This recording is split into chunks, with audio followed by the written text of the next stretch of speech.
ভিভোর নতুন খেলার মার্কেটে চলে আসছে ভিভো V40।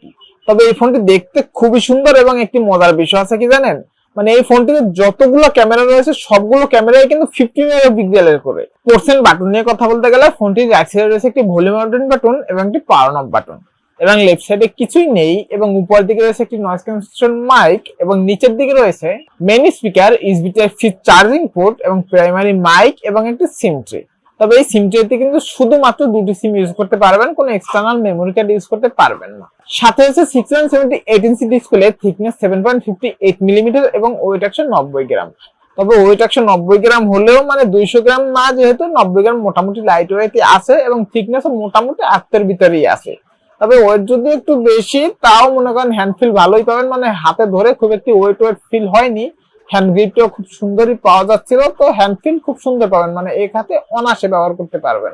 ফোনটি দুটি কালার ভ্যারিয়েন্টে মার্কেটে পেয়ে যাবেন, একটি হলো মুনলাইট হোয়াইট এবং আরেকটি নেবুলা পার্পল। এবং আরো একটি মজার বিষয়, মানে এই ফোনটিতে কিন্তু IP68 এবং IP69 দুটো সার্টিফিকেশনই রয়েছে, যার কারণে মনে করেন আপনারা 1 থেকে 1.5 মিটার পানির নিচে সর্বোচ্চ 30 মিনিট পর্যন্ত চুবিয়ে রাখতে পারবেন, তাতেও কোনো প্রকার কোনো পানি ঢোকার মতো সম্ভাবনা নেই। এবং সিকিউরিটির জন্য ব্যবহার করা হয়েছে ইন ডিসপ্লে ফিঙ্গারপ্রিন্ট সেন্সর, যেটা খুবই ফাস্ট এন্ড অ্যাকুরেট, মানে টাচ করার সাথে সাথেই কিন্তু আনলক হয়ে যাচ্ছিল। এবং ফিঙ্গারপ্রিন্ট সেন্সরের পজিশনটা আমার কাছে ঠিকঠাকই মনে হচ্ছিল, তবে যাদের হাতে একটু ছোট বড় তাদের কাছে একটু উপরনিচ মনে হতে পারে, তবে পজিশনটা কিন্তু অ্যাকুরেটই আছে। এবং অপারেটিং সিস্টেম হিসেবে রয়েছে অ্যান্ড্রয়েড 14 এবং ইউআই হিসেবে রয়েছে ফান্টাসোস 14। এবং এই ফোনটিতে ভাই 12 জিবির সাথে কিন্তু আরো 12 জিবি ভার্চুয়াল র্যাম পেয়ে যাবেন। এবং এই ফোনটির কিন্তু ইউআই খুবই স্মুথ, মানে এক প্রকার বলতে গেলে মানে খুব দুর্দান্ত একটি ইউআই পাচ্ছেন। আর ভিভোর ইউআই তো বুঝেনি, আরো ভি সিরিজের ফোন, এই ইউআই তে কোনো প্রকার কোনো ল্যাগিং জানতে কিছু মিলেনি। তবে টুকটাক কিছু অপ্রয়োজনীয় আছে, যেগুলো যে কোনো ইউআই কি থাকে, তবে যেগুলো অপ্রয়োজনীয় মানে আপনার প্রয়োজন না, সেগুলো আপনারা আনইনস্টল করে দিতে পারবেন। আনইনস্টল করে দিলে তো ক্লিন ইউআই হয়ে যাচ্ছে। ফোনটি রিয়ার প্যানেল রয়েছে ডুয়াল ক্যামেরা সেটআপ, যার মেইন শুটারটি 15 মেগাপিক্সেলের একটি শুটার, যার অ্যাপারচার হিসেবে পেয়ে যাবেন 1.9। এবং এটি কিন্তু জাইসের একটি সেন্সর, এবং এটিতে কিন্তু সাথে ওয়াইস রয়েছে, সো ভিডিওর ক্ষেত্রে তো কোনো ভেজালই নেই। এবং সাথে আরেকটি পেয়ে যাচ্ছেন 15 মেগাপিক্সেলের আলট্রা শুটার, এবং এটিও কিন্তু জাইসের সেন্সর। এবং এই ক্যামেরা দুটির নিচেই ছোট্ট একটি রিং লাইটের মতো দেখতে লাইট রয়েছে, এটি কিন্তু মূলত ওরা লাইট। এবং এই ফোনটির ক্যামেরা নিয়ে কথা বলতে গেলে, মানে ছবির কোয়ালিটি নিয়ে কথা বলতে গেলে ভাই পিকচার কোয়ালিটি খুব সুন্দরই পাবেন, ডেলাইট কন্ডিশনে ভালোই পাবেন, মানে শার্পনেস ঠিকঠাকই ছিল, ডিটেইলসও ঠিকঠাকই ছিল, কালার একুরেট ছিল, মানে ন্যাচারাল একটি টোন দেয়। তবে রেড কালারটা হালকা একটু বুস্ট করে, যেখানে দেখতে একটু সুন্দর লাগছিল, মানে কালারটা মনে হয় যে কালার গ্রেডিং করা, এডিট করা এরকম একটি কালার মনে হয়। তবে পিকচার কোয়ালিটি কিন্তু খুবই সুন্দর। তবে ডেলাইটেও যদি ছবি তুলতে চান সেক্ষেত্রেও ভালোই কোয়ালিটি পাবেন। এবং ভুফি ইফেক্ট বলেন বা পোর্ট্রেট বলেন, এগুলো কিন্তু খুব সুন্দরই নাইসলি কভার করতে পারছিল। ব্যাকগ্রাউন্ডও ভালো ব্লার করছিল, তবে ব্লারনেসও ঠিকঠাক ছিল, মানে দেখে মনে হচ্ছিল না এডিট করে এরকম মনে হচ্ছিল না, ব্লারনেসটা ঠিকঠাকই অ্যাকুরেটই ছিল। এবং ফ্রন্টেও রয়েছে 15 মেগাপিক্সেলের একটি শুটার, এবং এটি অ্যাপারচার হিসেবে পেয়ে যাবেন 2।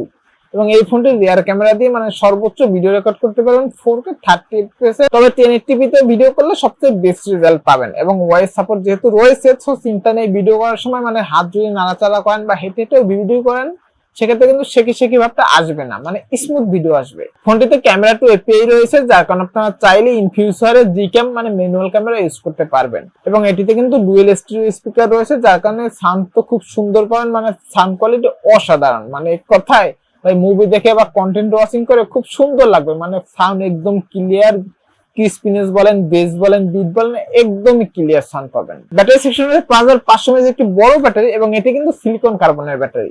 তবে ব্যাটারিটি বড় দেওয়ার জন্য কিন্তু ফোনটির থিকনেস বলেন বা ওয়েট বলেন বাড়ে নাই, মানে থিকনেস কিন্তু কমই আছে, মানে ফোনটা কিন্তু স্লিমই আছে। এবং এই ব্যাটারিটিকে চার্জ করার জন্য পেয়ে যাবেন 80 ওয়াটের একটি ফাস্ট চার্জার। তবে এই ব্যাটারিটিকে চার্জ করতে সময় লাগছিল অ্যারাউন্ড 45 মিনিটের মতো। এবং এই ব্যাটারিটিকে ফুল চার্জ করে যদি নর্মাল ইউজ করেন সেক্ষেত্রে 1.5 দিনের একটু বেশি ব্যাকআপ অনায়াসে পেয়ে যাবেন। এবং যদি হেভি ইউজ করেন, মানে একটানা মুভি দেখেন অথবা একটানা গেমিং করেন, সেক্ষেত্রে 7.5 থেকে 8 ঘন্টার মতো ব্যাকআপ অনায়াসে পেয়ে যাবেন। ডিসপ্লে সেকশনে রয়েছে 6.78 ইঞ্চি একটি কার্ভ অ্যামোলেড প্যানেলের ডিসপ্লে, সাথে রয়েছে 120 Hz রিফ্রেশ রেট এবং HDR10+ এর সাপোর্ট। এবং এই ডিসপ্লেটি কিন্তু 100% DCI-P3 কালার কমোড ডিসপ্লে, এবং এটির ডিসপ্লে রেজোলিউশন হিসেবে রয়েছে 2800x1260 পিক্সেল। এবং পিক্সেল লেন্থ হিসেবে রয়েছে 452 ppi, এবং পিক ব্রাইটনেস হিসেবে পেয়ে যাবেন ভাই 4500 নিটস পিক ব্রাইটনেস। তো বুঝতেই পারতেছেন 4500 নিটস পিক ব্রাইটনেস মানে খুবই ব্রাইট ডিসপ্লে পাচ্ছেন। ইনডোরে ভালো ব্রাইটনেস পাবেনই, তবে আউটডোরে ডিরেক্ট সানলাইটেও কিন্তু ব্রাইটনেস জনিত কোনো ঘাটতিই মিলবে না। এবং ডিসপ্লের উপর ঠিক সেন্টারে পেয়ে যাবেন একটি পাঞ্চুয়াল সেলফি ক্যামেরা। এবং এই ফোনটি চিন বেজেল নিয়ে কথা বলতে গেলে চিন বেজেল কিন্তু ভাই একদমই সিমেট্রিক্যাল করা হয়েছে, যার কারণে দেখতে খুবই সুন্দর লাগছে। এবং প্রসেসর হিসেবে ব্যবহার করেছে স্ন্যাপড্রাগন 703 প্রসেসর, এটি একটি অক্টাকোর প্রসেসর এবং এই প্রসেসরটি কিন্তু ভাই 4 ন্যানোমিটার আর্কিটেকচারে বিল্ড করা। জিপিইউ হিসেবে ব্যবহার করেছে Adreno 720 এবং গেমিং নিয়ে কথা বলতে গেলে পাবজি বলেন, ফ্রি ফায়ার বলেন, একদম স্মুথলি প্লে করতে পারবেন, মানে গেমিং এ কোনো প্রকার কোনো ল্যাগিং ইস্যু মিলবে না। ফোনটি একটি ভেরিয়েন্টে মার্কেটে পেয়ে যাবেন, সেটি হলো 12 জিবি র্যামের সাথে 256 জিবি স্টোরেজ।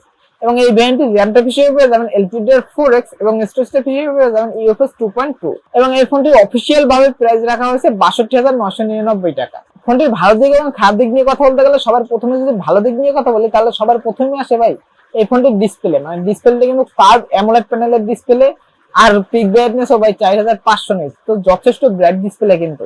এবং গেমিং পারফরমেন্সও খুবই ভালো পাবেন এবং ক্যামেরা কোয়ালিটিও খুবই সুন্দর এবং 5500 mAh একটি ব্যাটারি পাচ্ছেন, মানে চার্জ ব্যাকআপও ভালো পাচ্ছেন, মানে ব্যাটারিটি কিন্তু ভালো। এবং খারাপ দিক নিয়ে কথা বলতে গেলে ভাই সবার প্রথমে আসে এই ফোনটির ভাই সেলফি ক্যামেরায় ওয়াইস থাকা উচিত ছিল, ওয়াইস নেই, ওয়াইস থাকলে সবচেয়ে ভালো হতো। এবং র্যাম টাইপ হিসেবে রয়েছে LPDDR4X, যেখানে LPDDR5X অবশ্যই দেওয়া উচিত ছিল। এবং স্টোরেজ টাইপ হিসেবে রয়েছে কিন্তু UFS 2.2, এখানে অবশ্যই 3 দেওয়া উচিত ছিল, তাহলে ঠিকঠাক হতো। এবং দামটা যদি আরেকটু কমিয়ে আনতো তাহলে আরো ভালো হতো। সো আজকে ভিডিও এই পর্যন্তই, দেখাবে নেক্সট কোনো ভিডিওতে।